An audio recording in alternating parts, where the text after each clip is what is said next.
Namaste everyone. Myself Sai Sudha from Vivekananda PU College, Puttur. Let us continue the chapter Chinese Civilization. Today let us discuss about the philosophers of China. Philosophers of ancient China. Mainly three philosophers: Lao Tse, Confucius and Mencius. These are the three philosophers of China: Lao Tse, Confucius, Mencius. Now let us talk about Lao Tse. He was a great philosopher. He lived in China in about 600 BCE. The exact year is not known.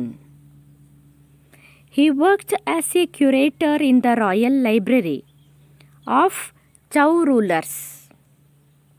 But he was not happy there because he was disgusted with the corruption in the political system. So he left that job. He left to a remote part of China and he became a philosopher later. Lao Tse ಮಹಾನ್ ತತ್ವಜ್ಞಾನಿ.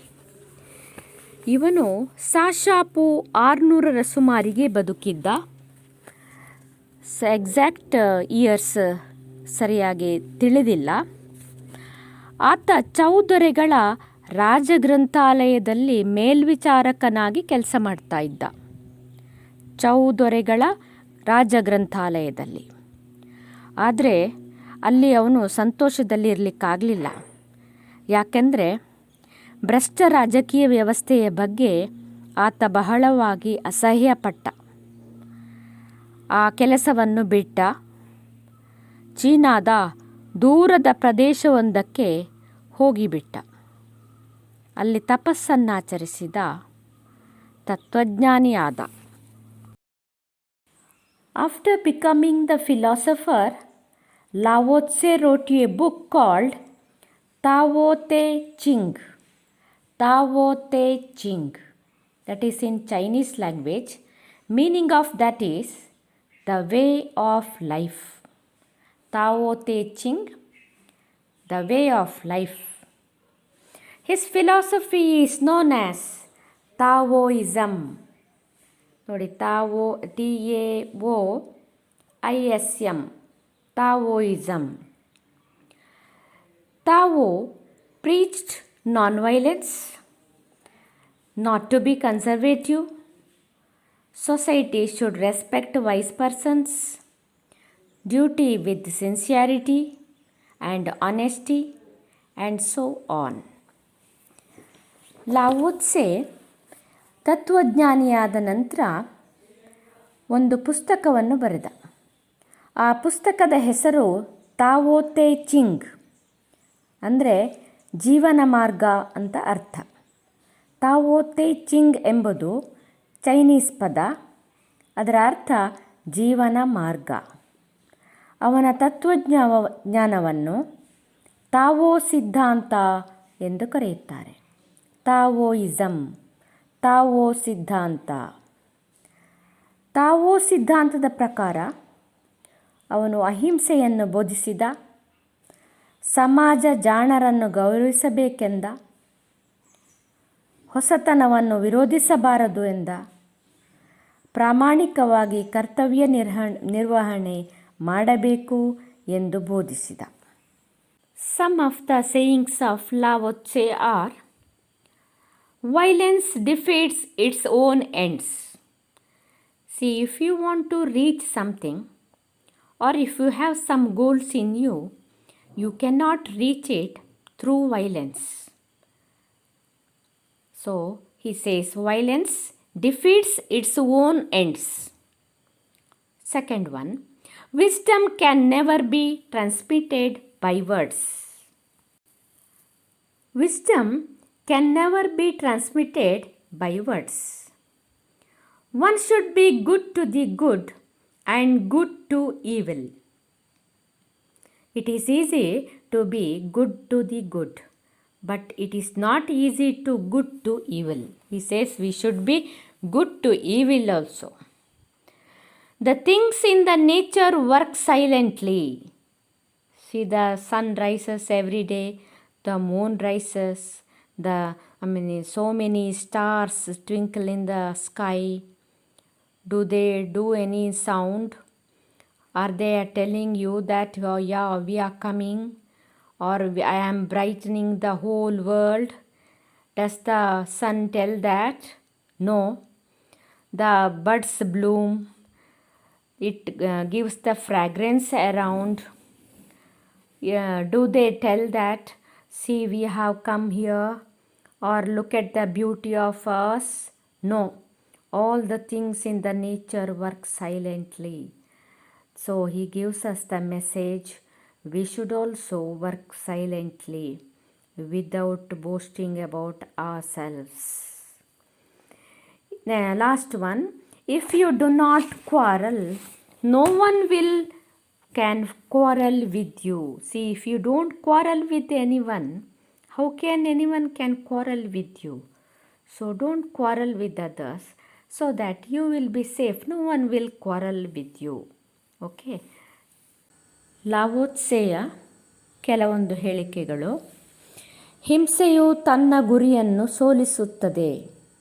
ನೀವೇನಾದರೂ ಒಂದು ಗುರಿಯನ್ನು ಇಟ್ಟರೆ ಆ ಗುರಿಯನ್ನು ಸಾಧಿಸಲಿಕ್ಕೆ ಬೇಕಾಗಿ ಹಿಂಸೆಯನ್ನು ಉಪಯೋಗಿಸಿಕೊಂಡ್ರೆ ನೀವು ಅದರಲ್ಲಿ ಸಕ್ಸಸ್ ಆಗಲಿಕ್ಕೆ ಸಾಧ್ಯ ಆಗೋದಿಲ್ಲ ಅಂತ ಹೇಳ್ತಾನೆ ಅವನು. ಹಿಂಸೆಯು ತನ್ನ ಗುರಿಯನ್ನು ಸೋಲಿಸುತ್ತದೆ. ಅರಿವನ್ನು ಶಬ್ದಗಳಿಂದ ಸಂವಹಿಸಲು ಸಾಧ್ಯವಿಲ್ಲ. ವಿಸ್ಡಮನ್ನು, ನಾಲೆಜನ್ನು ಖಾಲಿ ಶಬ್ದಗಳ ಮುಖಾಂತರ ಇನ್ನೊಬ್ಬರಿಗೆ ಅದನ್ನು ಕೊಡಲಿಕ್ಕಾಗೋದಿಲ್ಲ ಅಂತೇಳಿ ಹೇಳ್ತಾನೆ. ಮನುಷ್ಯ ಒಳ್ಳೆಯವರಿಗೆ ಒಳ್ಳೆಯವನಾಗಿರಬೇಕು ಮತ್ತು ಕೆಟ್ಟವರಿಗೂ ಒಳ್ಳೆಯವನಾಗಿರಬೇಕು. ಒಳ್ಳೆಯವರಿಗೆ ಒಳ್ಳೆಯವರಾಗಿರುವುದು ಸುಲಭ. ಕೆಟ್ಟವರಿಗೂ ಒಳ್ಳೆಯವರಾಗಿರಬೇಕಂದ್ರೆ ನಮಗೆ ಅಷ್ಟು ಧೈರ್ಯ ಬೇಕು, ಮನಸ್ಸು ಅಷ್ಟು ಸ್ಟ್ರಾಂಗ್ ಬೇಕು. ಸೊ ಅವನ ಪ್ರಕಾರ ಕೆಟ್ಟವರಿಗೂ ಒಳ್ಳೆಯವರಾಗಿರಬೇಕು. 4ನೇದು, ನಿಸರ್ಗದ ವಸ್ತುಗಳು ಮೌನವಾಗಿ ಕೆಲಸ ಮಾಡುತ್ತವೆ. ನಿಸರ್ಗದಲ್ಲಿ ಬೇರೆ ಬೇರೆ ಕೆಲಸ ಕಾರ್ಯಗಳು ನಿಸರ್ಗ ಮಾಡ್ತಾ ಇರ್ತದೆ, ಪ್ರಕೃತಿಯಲ್ಲಿ ಆಗ್ತಾ ಇರ್ತದೆ. ಎಲ್ಲ ಅವರವರ ಕೆಲಸವನ್ನು ಮೌನವಾಗಿ ಮಾಡ್ತವೆ ಅಂತೇಳಿ ಹೇಳ್ತಾನೆ. ಅದರ ಅರ್ಥ ನಾವು ಕೂಡ ಮನುಷ್ಯರು ನಮ್ಮ ಕೆಲಸಗಳನ್ನು ಅಥವಾ ಯಾವುದಾದ್ರೂ ಒಂದು ಒಳ್ಳೆಯ ಕೆಲಸವನ್ನು ಮಾಡುವಾಗ ಅದನ್ನು ನಾವು ಹೇಳಿಕೊಂಡು ನಾವು ಮಾಡ್ತಾ ಇದ್ದೇವೆ ಅಂತ 4 ಜನರಿಗೆ ತೋರ್ಪಡಿಸಿಕೊಂಡು ಮಾಡಬಾರ್ದು ಅಂತೇಳಿ. ಮೌನವಾಗಿ ಕೆಲಸ ಮಾಡುತ್ತವೆ ನಿಸರ್ಗದ ವಸ್ತುಗಳು. ಸೂರ್ಯೋದಯ ಆಗ್ತದೆ, ದಿನಾ ಸೂರ್ಯೋದಯ ಆಗ್ತದೆ, ಚಂದ್ರೋದಯ ಆಗ್ತದೆ, ಸಾವಿರಾರು ನಕ್ಷತ್ರಗಳು ಆಕಾಶದಲ್ಲಿ ಮುನುಗುತ್ತಿರುತ್ತವೆ. ಏನಾದರೂ ಶಬ್ದ ಮಾಡ್ತವೆಯೇ? ಇಲ್ಲ. ಮೊಗ್ಗಿನಿಂದ ಹೂವು ಅರಳುತ್ತದೆ. ಸುವಾಸನೆಯುಕ್ತ ಹೂಗಳು ಅರಳುವಾಗ ಹೂವು ನೋಡಿ ಪರಿಮಳ ಬೀರ್ತಾ ಇದ್ದೇನೆ ಅಂತ ಹೂಗಳು ಹೇಳ್ತವೆಯೇ? ಇಲ್ಲ. ಹಾಗಾಗಿ ನಿಸರ್ಗದ ವಸ್ತುಗಳು ಮೌನವಾಗಿ ಕೆಲಸ ಮಾಡಿದ ರೀತಿಯಲ್ಲಿ ನಾವು ಕೂಡ ನಾವು ಕೆಲಸ ಮಾಡುವುದನ್ನು ಹೇಳಿಕೊಳ್ಳದೆ ಕೆಲಸ ಮಾಡಬೇಕು. ನೀವು ಜಗಳವಾಡದಿದ್ದರೆ, ಕೊನೆಯದಿದು, ನೀವು ಜಗಳವಾಡದಿದ್ದರೆ ನಿಮ್ಮೊಂದಿಗೆ ಯಾರೂ ಜಗಳವಾಡಲಾರರು. ಇದು ನಿಮಗೆ ಅರ್ಥ ಆಯಿತು. ಸಾಮಾನ್ಯವಾಗಿ ಜಗಳಕ್ಕೆ ನಾವು ಹೋದರೆ ಮಾತ್ರ ನಮ್ಮೊಟ್ಟಿಗೆ ಜನಗಳು ಜಗಳಕ್ಕೆ ಬರ್ತಾರೆ. ಅಥವಾ ಏನಾದರೂ ಒಂದು ನಮ್ಮ ಕೃತಿ ಸರಿ ಇಲ್ಲದಿದ್ದರೆ, ಮಾತು ಸರಿ ಇಲ್ಲದಿದ್ದರೆ, ತಪ್ಪಾಗಿ ಅರ್ಥ ಮಾಡಿಕೊಂಡಿದ್ದರೆ, ಓಕೆ. ಸೊ ನಾವು ಜಗಳವಾಡದಿದ್ದರೆ ನಮ್ಮೊಂದಿಗೆ ಯಾರೂ ಜಗಳವಾಡಲಾರರು. ಓಕೆ, ಇದು ಅವನ ಕೆಲವು ಇಂಪಾರ್ಟೆಂಟ್ ಹೇಳಿಕೆಗಳು. The next important philosopher of China was Confucius. He was born in the year 571 BCE. He lost his father at the age of 3. He had faced many difficulties, lots of difficulties in the childhood. He married at the age of 19 and became a sannyasi at the age of 23. He lost his father at the age of 3, married at the age of 19 and became a sannyasi at the age of 23. He had worked in the different capacities as language teacher, once editor, another time judge, and also a minister. He had learnt archery and music also. Lastly, he proved, after becoming sannyasi, he proved to be a great philosopher and teacher. Remember, Confucius was the greatest of the Chinese philosophers. Now, let us see what is his philosophy. What is the name of his philosophy? The philosophy of Confucius is known as Confucianism. Confucianism. The principles of this philosophy had its basis in common Chinese tradition and beliefs. He taught loyalty towards a family. He asked the people to worship the ancestors. He asked the people to respect the elders. And he said he tried to unify the people of China. He believed in the unity among the people of China. Confucius ಚೀನಾದ ಬಹುದೊಡ್ಡ ತತ್ವಜ್ಞಾನಿ. ಸಾಶಾಪು 571ರಲ್ಲಿ ಲೂ ಪ್ರಾಂತ್ಯದಲ್ಲಿ ಹುಟ್ಟಿದವನು. 3ನೇ ವರ್ಷಕ್ಕೆ ತಂದೆಯನ್ನು ಕಳೆದುಕೊಂಡ, 19ನೇ ವರ್ಷಕ್ಕೆ ಮದುವೆಯಾದ, 23ನೇ ವರ್ಷಕ್ಕೆ ವೈವಾಹಿಕ ಜೀವನವನ್ನು ತೊರೆದ. ಬಿಲ್ವಿದ್ಯೆ ಕಲಿತಿದ್ದ, ಸಂಗೀತ ಕಲಿತಿದ್ದ. ಚಿಕ್ಕವನಿರುವಾಗ ಬಾಲ್ಯದಲ್ಲಿ ತುಂಬ ಕಷ್ಟಗಳನ್ನು ಅನುಭವಿಸಿದ್ದ. ಈತ ಭಾಷಾ ಶಿಕ್ಷಕನಾಗಿದ್ದ, ಇನ್ನೊಂದು ಸಮಯದಲ್ಲಿ ಸಂಪಾದಕನಾಗಿದ್ದ, ಮತ್ತೊಮ್ಮೆ ನ್ಯಾಯಾಧೀಶನಾಗಿ ವರ್ಕ್ ಮಾಡಿದ, ಮಂತ್ರಿ ಕೂಡ ಆಗಿದ್ದ. ಆದರೆ ಇವೆಲ್ಲ ಹುದ್ದೆಗಳನ್ನು ಬಿಟ್ಟು ನಂತರದ ದಿವಸದಲ್ಲಿ ಮಹಾನ್ ತತ್ವಜ್ಞಾನಿ ಮತ್ತು ಶಿಕ್ಷಕನೆಂದು ತನ್ನನ್ನು ತಾನು ಸಾಬೀತುಪಡಿಸಿಕೊಂಡ. ಈಗ ಇವನ ಸಿದ್ಧಾಂತವನ್ನು ಕನ್ಫ್ಯೂಷಿಯನಿಸಮ್ ಅಂತ ಕರೀತಾರೆ. ನೋಡಿ, ಈಗ ಶಂಕರಾಚಾರ್ಯರ ಸಿದ್ಧಾಂತ ಅದ್ವೈತ ಸಿದ್ಧಾಂತ. The philosophy of Shankaracharya is Advaita ಅಲ್ವಾ? ಹಾಗೆ ಈಗ ದ ಫಿಲಾಸಫಿ ಆಫ್ ಕನ್ಫ್ಯೂಷಿಯನಿಸಮ್. ಈ ಕನ್ಫ್ಯೂಷಿಯನಿಸಮಿನ ತತ್ವಗಳು ಚೀನೀಯರ ಪರಂಪರೆ ಮತ್ತು ನಂಬಿಕೆಗಳ ಮೇಲೆ ಅವಲಂಬಿಸಿದೆ. ಈತ ಕುಟುಂಬ ನಿಷ್ಠೆ ಬಗ್ಗೆ ಹೇಳ್ತಾನೆ.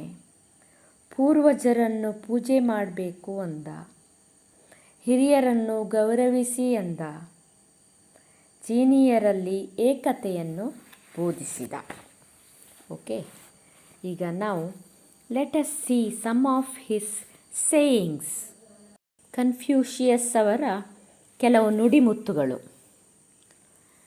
ಫಸ್ಟ್ ಒನ್, ನೀವು ಇನ್ನೊಬ್ಬರು ನಿಮಗೇನು ಮಾಡಬಾರದೆಂದು ಬಯಸುತ್ತೀರೋ ಅದನ್ನು ಇನ್ನೊಬ್ಬರಿಗೆ ಮಾಡಬೇಡಿ. ಇದು ಕನ್ಫ್ಯೂಷಿಯಸ್ನ ಸುವರ್ಣ ನಿಯಮ ಅಂತ ಪರಿಗಣಿಸಲ್ಪಟ್ಟಿದೆ. ನೀವು ಇನ್ನೊಬ್ಬರು ನಿಮಗೇನು ಮಾಡಬಾರದೆಂದು ಬಯಸುತ್ತೀರೋ ಅದನ್ನು ಇನ್ನೊಬ್ಬರಿಗೆ ಮಾಡಬೇಡಿ. ನೋಡಿ, ಇನ್ನೊಬ್ಬರು ನಿಮ್ಮ ಬ್ಯಾಗಿಂದ ವಸ್ತುಗಳನ್ನು ಕದಿಯಬಾರದೆಂದು ನೀವು ಬಯಸಿದ್ದರೆ ಇನ್ನೊಬ್ಬರ ಬ್ಯಾಗಿನಿಂದ ನೀವು ಕದಿಯಬೇಡಿ. ಇದು ಅವನು ಹೇಳಿದ್ದಲ್ಲ, ಅದರ ಅರ್ಥ ನಾನು ಹೇಳ್ತಾ ಇರೋದು. ನೀವು ಇನ್ನೊಬ್ಬರು ನಿಮ್ಮನ್ನು ಅವಮಾನಿಸಬಾರದೆಂದು ಬಯಸಿದ್ದರೆ ಇನ್ನೊಬ್ಬರನ್ನು ನೀವು ಅವಮಾನಿಸಬೇಡಿ. ಇನ್ನೊಬ್ಬರು ನಿಮಗೆ ಹಿಂಸೆಯನ್ನು ಕೊಡಬಾರದೆಂದು ನೀವು ನಂಬಿದ್ದರೆ ನೀವು ಇನ್ನೊಬ್ಬರಿಗೆ ಹಿಂಸೆಯನ್ನು ಕೊಡಬೇಡಿ. ಇದು ಅವನ ತತ್ವ. ಓಕೆ, ಇದು ಕನ್ಫ್ಯೂಷಿಯಸ್ನ ಸುವರ್ಣ ನಿಯಮ. ಓಕೆ, ನೆಕ್ಸ್ಟ್, ಚಾರಿತ್ರ್ಯವು ಸಮಾಜದ ಬುನಾದಿ. ನೋಡಿ, ತಿಳಿದವರು ಹೇಳ್ತಾರೆ, the end of education is character. Okay, the end of education is character. ಚಾರಿತ್ರ್ಯವು ಬಹಳ ಮುಖ್ಯವಾದದ್ದು, ಅದುವೇ ಸಮಾಜದ ಬುನಾದಿ. ಮೂರನೇದ್ದು, ಅರಿವು ಮನೆಯಿಂದಲೇ ಪ್ರಾರಂಭವಾಗುತ್ತದೆ. ನೋಡಿ, ನಾವು ಹೇಳುವ ಕ್ರಮ ಇದೆ ಅಲ್ವಾ, ಮನೆಯೇ ಮೊದಲ ಪಾಠಶಾಲೆ. ನೋಡಿ, ಅವನು ಹೇಳಿದ್ದದುವೇ, ಅರಿವು ಮನೆಯಿಂದಲೇ ಪ್ರಾರಂಭವಾಗುತ್ತದೆ. ನಾಲ್ಕನೇದು, ಶ್ರೇಷ್ಠ ಮನುಷ್ಯ ಮೊದಲು ಕಾರ್ಯ ಮಾಡುತ್ತಾನೆ ಮತ್ತು ಅದರಂತೆ ನುಡಿಯುತ್ತಾನೆ. ಕಾರ್ಯ ಮಾಡ್ತಾನೆ, ಫಸ್ಟ್ ಮಾಡಿ ತೋರಿಸೋದು, ಮತ್ತೆ ಅದನ್ನು ಹೇಳಿಕೊಳ್ತಾನೆ ಅಥವಾ ಅದರ ಬಗ್ಗೆ ಮಾತಾಡ್ತಾನೆ. ಮಾತಾಡೋದು ಮಾತ್ರ, ಕಾರ್ಯದಲ್ಲಿ ಇಲ್ಲ ಅಂತಾದರೆ ಸರಿಯಲ್ಲ. ನೋಡಿ, ಕೆಲವೊಂದು ಜನರನ್ನು ನಾವು ಹೇಳ್ತೇವೆ, ಅವನು ಪ್ಲ್ಯಾಟ್ಫಾರ್ಮಲ್ಲಿ ಎಷ್ಟೋ ಮಾತಾಡ್ತಾನೆ, ಆದರೆ ಪ್ರಾಕ್ಟಿಕಲಿ ಅವನು ಏನು ಮಾಡಲ್ಲ ಅಂಥವರನ್ನು ಪ್ಲ್ಯಾಟ್ಫಾರ್ಮ್ ಹೀರೋಸ್, ಪ್ರಾಕ್ಟಿಕಲಿ ಝೀರೋಸ್ ಅಂತ ಹೇಳ್ತಾರೆ. ನೋ, ಇವನ ಪ್ರಕಾರ ಹಾಗಲ್ಲ. ಶ್ರೇಷ್ಠ ಮನುಷ್ಯ ಅಂತಿದ್ದವನು, ಒಬ್ಬ ಶ್ರೇಷ್ಠ ವ್ಯಕ್ತಿ ಮೊದಲು ಕಾರ್ಯ ಮಾಡ್ತಾನೆ ಮತ್ತು ಅದರಂತೆ ನುಡಿಯುತ್ತಾನೆ. ಅವನು ಏನು ಕಾರ್ಯ ಮಾಡಿದ್ದಾನೆ ಅದನ್ನು ಮಾತ್ರ ಹೇಳ್ತಾನೆ ಅಷ್ಟೇ ಹೊರತು ಏನೂ ಕಾರ್ಯ ಮಾಡದೆ ಸುಮ್ಮನೆ ಹೇಳಿಕೊಂಡು ಇರುವಂಥವನಲ್ಲ. ನೆಕ್ಸ್ಟ್, ಸಮಾಜದ ಒಳಿತು ತಂದೆ ತಾಯಿಯಂದ್ರಿಗೆ ಮಕ್ಕಳ, ಗಂಡನಿಗೆ ಹೆಂಡತಿಯ ವಿಧೇಯತೆ ಮತ್ತು ಗುರುಗಳಿಗೆ ಶಿಷ್ಯರ ವಿಧೇಯತೆಯನ್ನು ಅವಲಂಬಿಸಿದೆ. ನೋಡಿ, ಸಮಾಜದಲ್ಲಿ ಒಳಿತಾಗಬೇಕಾದ್ರೆ, ಸಮಾಜವು ಸರಿಯಾದ ರೀತಿಯಲ್ಲಿ ಇರಬೇಕಾದ್ರೆ ತಂದೆ ತಾಯಿಯರಿಗೆ ಮಕ್ಕಳು ವಿಧೇಯರಾಗಿರಬೇಕು, ಗಂಡನಿಗೆ ಹೆಂಡತಿ ವಿಧೇಯಳಾಗಿರಬೇಕು, ಗುರುಗಳಿಗೆ ಶಿಷ್ಯರು ವಿಧೇಯರಾಗಿರಬೇಕು. ಆದರೆ ಸಮಾಜದಲ್ಲಿ ಒಳಿತಿರ್ತದೆ. ನೆಕ್ಸ್ಟ್, ಅತಿಯಾದ ತೆರಿಗೆಗಳನ್ನು ಮತ್ತು ಕಠೋರ ಶಿಕ್ಷೆಗಳನ್ನು ತೊಡೆದುಹಾಕಬೇಕು. ಅತಿಯಾದ ತೆರಿಗೆ ಬೇಡ, ಕಠೋರವಾದ ಶಿಕ್ಷೆ ಬೇಡ ಅಂತ ಹೇಳ್ತಾನೆ. ಗಲ್ಲು ಶಿಕ್ಷೆ ಆಗಿರ್ಬೋದು, ಮರಣದಂಡನೆ ಆಗಿರ್ಬೋದು, ಅದೆಲ್ಲ ಬೇಡ ಅಂಥೇಳಿ ಅವನ ಒಂದು ಹೇಳಿಕೆ. ಯಾಕೆ, ಅವರನ್ನು ತಿದ್ದಬೇಕು. ಕಠೋರ ಶಿಕ್ಷೆ ಕೊಟ್ಟ ಕೂಡಲೇ ಅವರು ಸರಿಯಾಗೋದಿಲ್ಲ, ಅವರನ್ನು ತಿದ್ದಬೇಕು ಅಂತ ಹೇಳುವ ಉದ್ದೇಶ. ಒಳ್ಳೆಯದು ಯಾವುದೆಂದು ತಿಳಿದು ಆಚರಿಸುವುದಕ್ಕೆ ತತ್ವದ ಮತ್ತು ಧೈರ್ಯದ ಕೊರತೆಯೇ ಕಾರಣ. ಒಳ್ಳೆಯದು ಯಾವುದು ಅಂತ ಗೊತ್ತು, ಆದರೆ ಆಚರಿಸುವುದಿಲ್ಲ. ಅದನ್ನು ಗೊತ್ತು, ಆದರೆ ಆಚರಿಸುವುದಿಲ್ಲ. ಅದಕ್ಕೆ ಕಾರಣ ಹೇಳ್ತಾನೆ ಅವನು, ಅದು ಸರಿಯಾದ ಅದರ ಬಗ್ಗೆ, ತತ್ವದ ಬಗ್ಗೆ ಗೊತ್ತಿಲ್ಲದು ಮತ್ತು ಧೈರ್ಯ ಸಹ ಇಲ್ಲ. ಒಳ್ಳೆಯ ಕ್ರಮಗಳನ್ನು ಆಚರಿಸುವವನು ಧೈರ್ಯವಂತ ಅಂತ ಹೇಳೋದು ಅವನು. ಓಕೆ, ನೆಕ್ಸ್ಟ್, ನಿರುದ್ಯೋಗಿಗಳಿಗೆ ಉದ್ಯೋಗವನ್ನು ಕೊಡಬೇಕು. ಸರಕಾರವು ಅನಾಥರನ್ನು, ಮುದುಕರನ್ನು, ವಿಧವೆಯರನ್ನು, ರೋಗಿ ಮತ್ತು ಅಂಗವಿಕಲರನ್ನು ರಕ್ಷಿಸಬೇಕು. ಸೊ ಇದು ಅವನು ಹೇಳಿದಂತಹ ಇಂಪಾರ್ಟೆಂಟ್ ನುಡಿಮುತ್ತುಗಳಲ್ಲಿ ಕೆಲವು. Some of the sayings of Confucius. What you do not like when done to yourself, do not do to others. It is considered as golden rule of Confucius. I hope you understood because already I have explained this in Kannada. What you do not like when done to yourself, do not do to others.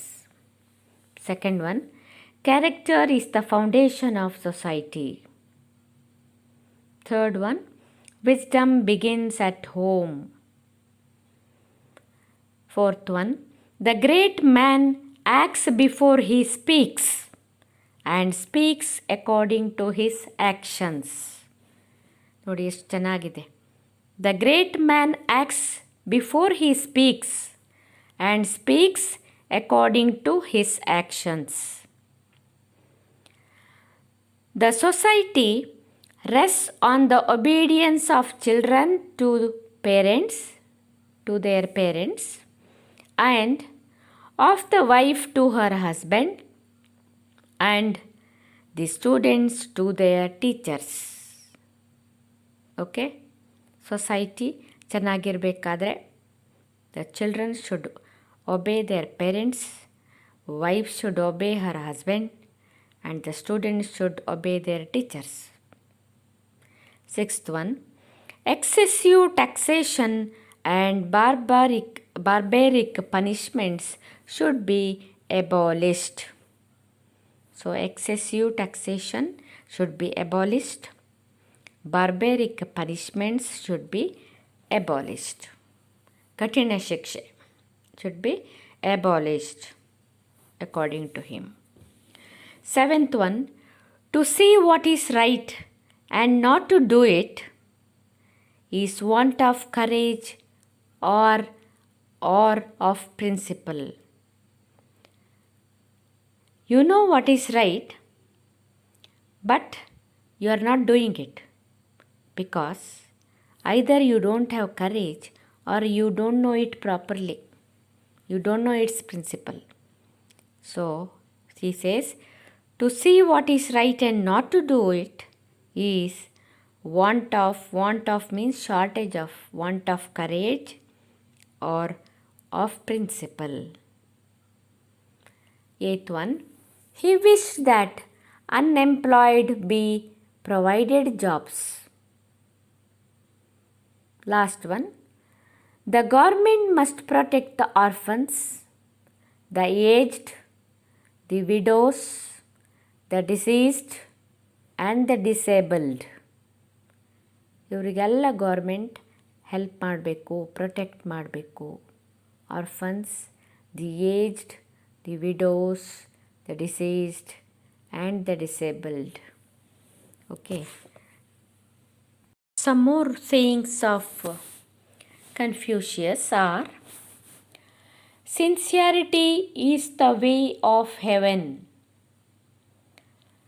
The great man is he who does not lose his child's heart. Truth uttered before its time is always dangerous. ನೋಡಿ, ಸಮಯ ಬಂದಾಗ ಸತ್ಯ ಹೇಳ್ತೇನೆ ಅಂತ ಹೇಳೋದನ್ನು ನಾವು ಕೇಳಿದ್ದೇವೆ ಕೆಲವರು. ಎಲ್ಡರ್ಸ್ ಈಗೆಲ್ಲ ಬೇಡ, ಸಮಯ ಬಂದಾಗ ನೋಡುವ ಹೇಳುವ ಅಂತ. ಸೊ ಸಮಯ ಬಂದಾಗ ಹೇಳುವಂಥದ್ದು ಸತ್ಯ. ಸೊ ಅವನು ಹೇಳ್ತಾನೆ ನೋಡಿ, truth uttered before its time is always dangerous. Never has a man who has bent himself been able to make others straight. Never has a man who has bent himself, ಅವನೇ bend ಆಗಿದ್ದಾನೆ, ಅವನು ಇನ್ನು ಬೇರೆಯವರನ್ನು ಹೇಗೆ straight ಮಾಡ್ತಾನೆ? How can he do ಅಂತ. ಅಂದರೆ ಅವನೇ ಸ್ವತಃ ಸರಿ ಇಲ್ಲದಿದ್ದರೆ ಇನ್ನೊಬ್ಬರನ್ನು ಸರಿ ಮಾಡಲಿಕ್ಕೆ ಸಾಧ್ಯ ಇದೆಯಾ? ಸಾಧ್ಯ ಇಲ್ಲ ಅಂತ. Never has a man who has bent himself been able to make others straight. If the king loves music there is little wrong in the land. ಇದರ ಅರ್ಥ ಏನು? ಒಬ್ಬ ರಾಜ ಆರಾಮವಾಗಿ ಸಂಗೀತ ಸಾಹಿತ್ಯ ಕೇಳಿಕೊಂಡು ಅರಮನೆಯಲ್ಲಿದ್ದರೆ ಖಂಡಿತವಾಗಿ ರಾಜ್ಯದಲ್ಲಿ ಏನಾದರೂ ತೊಂದರೆ ಆಗದೇ ಇರುವುದಿಲ್ಲ ಅಂತ. He should be very alert, he should be hard working. So ಸಂಗೀತ ಕೇಳಿಕೊಂಡು ಕೂತ್ಕೊಂಡ್ರೆ ಕಾಲಹರಣ ಮಾಡೋದು ಅಂತ ಆಗ್ತದೆ. ಮತ್ತೆ ರಾಜ ಕಾಲಹರಣ ಮಾಡ್ತಾ ಇದ್ದಾನೆ. ಏನು ಮಾಡ್ತಾ ಇದ್ದಾನೆ? ಸಂಗೀತ ಕೇಳ್ತಾ ಕೂತಿದ್ದಾನೆ ಅಂತ. Okay, if the king loves music there is little wrong in the land. He who attends to his greater self becomes a great man, and he who attends to his smaller self becomes a small man. ನೋಡಿ, if you think great you will become great. Okay, if you don't think great how can you become great ಅಲ್ವಾ? So high ಆಗಿ ನಾವು ಒಳ್ಳೆ ರೀತಿಯಲ್ಲಿ positive ಆಗಿ ನಾವು think ಮಾಡಿದರೆ ನಾವು ಪಾಸಿಟಿವ್ ಆಗಿರ್ತೇವೆ. We can reach the heights of goodness. See, this is the symbol of Confucianism. Confucius ಒಂದು ಸಿದ್ಧಾಂತದ ಚಿಹ್ನೆ ಇದಾಗಿದೆ. ಮೆನ್ಷಿಯಸ್ ಅಂತ ಹೇಳುವವನು ಚೀನಾದ ಮತ್ತೊಬ್ಬ ಪ್ರಸಿದ್ಧ ತತ್ವಜ್ಞಾನಿ. ಮೆನ್ಷಿಯಸ್ ಸಾಶಾಪು 372 289 ಅವಧಿಯಲ್ಲಿ ಜೀವಿಸಿದ್ದ.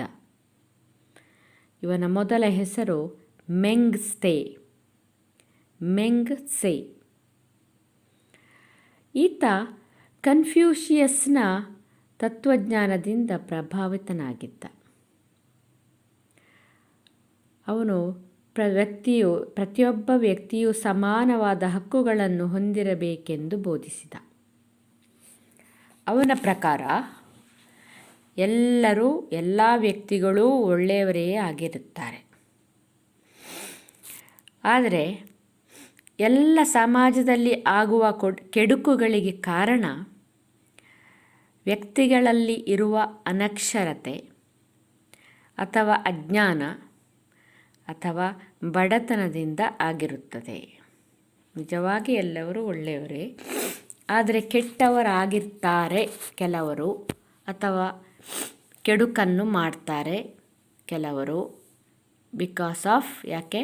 ಅನಕ್ಷರತೆ, ಅಜ್ಞಾನ ಮತ್ತು ಬಡತನದಿಂದಾಗಿ ಅಂತ ಹೇಳ್ತಾನೆ.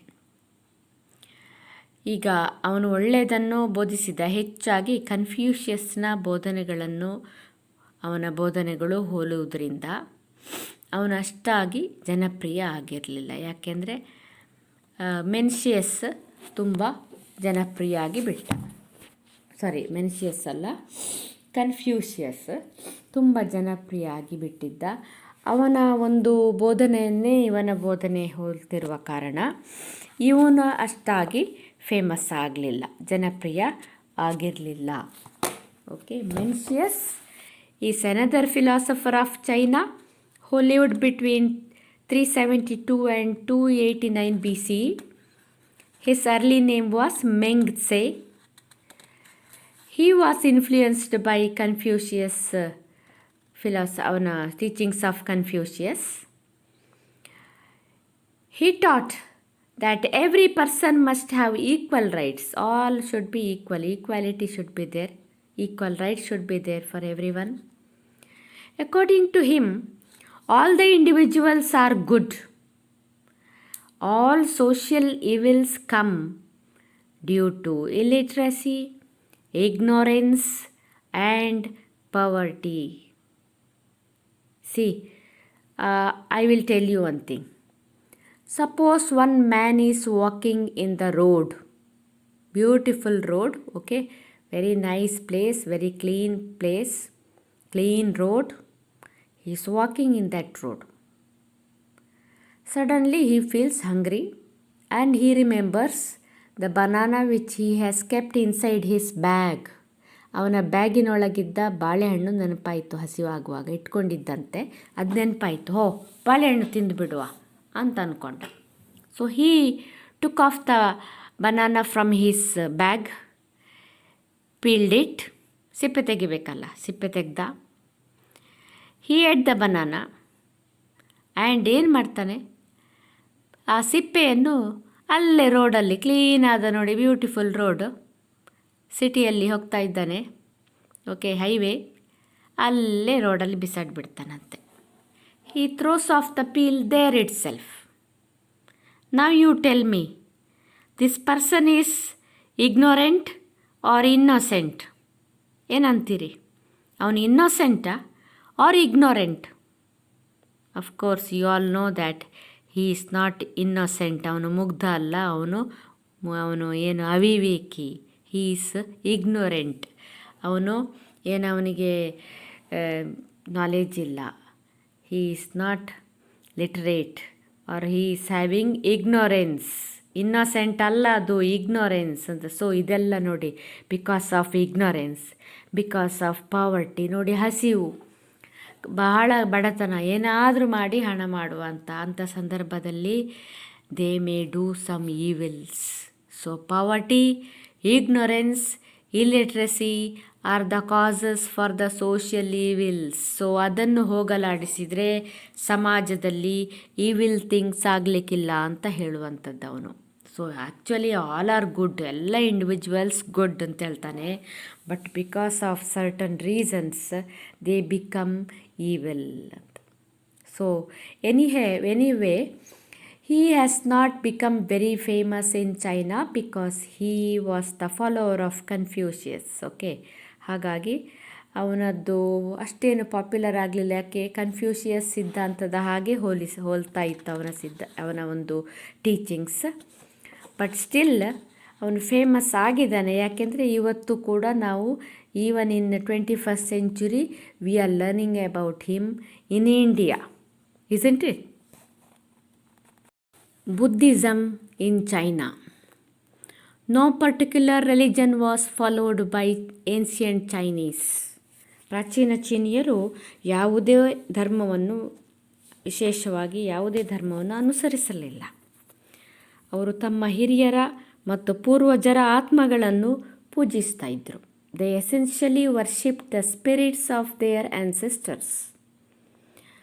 Buddhism also had a great impact on the life and philosophy of China. How you know? During the 1st century, Kanishka's period, that is Kanishka was the Kushan king of India. During his period, Buddhism spread to China. He was one of the kings of India who worked to spread Buddhism within India and also in other countries. Buddhist monks and traders of India popularized Buddhism in China, but it could not develop until the decline of Han Dynasty. During the time of Yuan Dynasty and last dynasty, that is Manchu Dynasty, ಮಂಚು ರಾಜಮನೆತನದವರ ಕಾಲದಲ್ಲಿ ಬೌದ್ಧ ಧರ್ಮ ರಾಷ್ಟ್ರಧರ್ಮವಾಯಿತು. ಇಂದು ಕೂಡ ಬೌದ್ಧ ಧರ್ಮವು ಚೀನಾದಲ್ಲಿ ಜನಪ್ರಿಯವಾಗಿದೆ. ಚೀನೀಯರ ಸಮಾಜದ ಸಮಾಜದ ಪ್ರತಿಯೊಂದು ಆಯಾಮಗಳ ಮೇಲೆಯೂ ಪ್ರಭಾವ ಬೀರಿದೆ. ಸೊ ಇಲ್ಲಿಗೆ ನಿಮಗೆ 3 ಫಿಲಾಸಫರ್ಸ್, ತತ್ವಜ್ಞಾನಿಗಳು ಮತ್ತು ಚೈನಾದಲ್ಲಿ ಬುದ್ಧಿಸಮ್ ಅಂತ ಹೇಳುವುದರೊಂದಿಗೆ ಚೈನೀಸ್ ಸಿವಿಲೈಸೇಷನ್ ಲೆಸನ್ ಮುಗಿಯಿತು. ಹಿಯರ್ 2 words question, 1 word ಕ್ವೆಶ್ಚನಲ್ಲಿ who was the greatest ruler of China? Chin Shihuang Ti. Who was the proponent of Taoism? ತಾವೋಯಿಸಮಿನ ಪ್ರತಿಪಾದಕ ಯಾರು? Lao Tse. Who popularised Buddhism in India? The Buddhist monks and traders of India. Next 2 marks ಇದು. Chinese ಸಿವಿಲೈಸೇಷನಿನ ಪ್ರಶ್ನೆಗಳು. Who built the great wall of China? Why? Chin Shihuang Ti. Why? To defend China from the Mongols. Mention any 2 important scientific inventions of China. There are many are there in that list. You have to choose any 2. Name any 2 important philosophers of ancient China. You can write Lao Tse and Confucius. Now in the third part, that is answer in 15 to 20 sentence each ಅಲ್ಲಿ. China lesson ಇದು important question. Write a note on Confucius and his philosophy. Okay, write a note on art and architecture of China. Lastige, essay, describe the contributions of Chinese civilization. All the things of China comes under this. So, illige the ancient civilizations, Egyptian civilization, Mesopotamian civilization and Chinese civilization lesson agide. Okay, 3 essays, very important essays here.